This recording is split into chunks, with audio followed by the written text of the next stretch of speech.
Aujourd'hui, beaucoup de chefs d'État africains se cachent derrière une soi-disant démocratie, fabriquée à l'africaine, essayant de copier peut-être leur maître impérialiste. Mais aujourd'hui, la démocratie montre ses limites. Elle s'est développée, elle atteint son apogée. Aujourd'hui, elle est en déclin. Ça, il faut le reconnaître. Il faut que nous arrivions à fabriquer notre modèle. Et notre modèle, c'est africain. Et tel qu'il le dit, si la signification du mot démocratie est telle qu'ils le disent, c'est que c'est né en Afrique.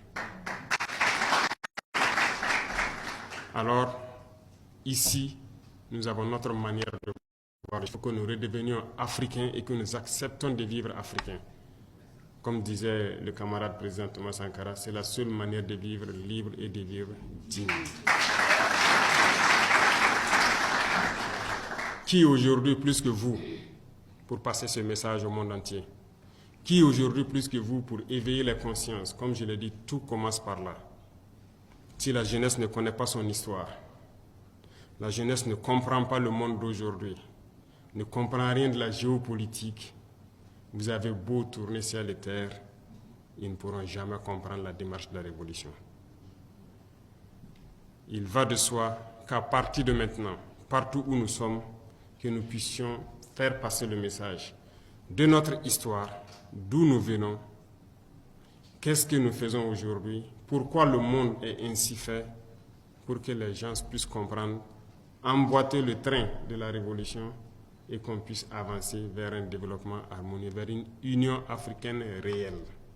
Car cette Union africaine, qu'on le dit aujourd'hui de façade, on ne la sent pas. Il n'y a pas d'union. Le continent est déchiré par des guerres, tout cela par la manipulation des impérialistes. Ils ne veulent que nous voir déchirés, nous entretuer pendant qu'on pille nos richesses.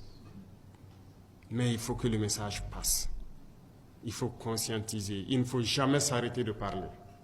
Certains diront que beaucoup d'entre vous peut-être parlent beaucoup.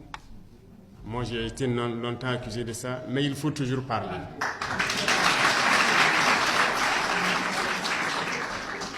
J'ai rencontré une fois le président vénézuélien.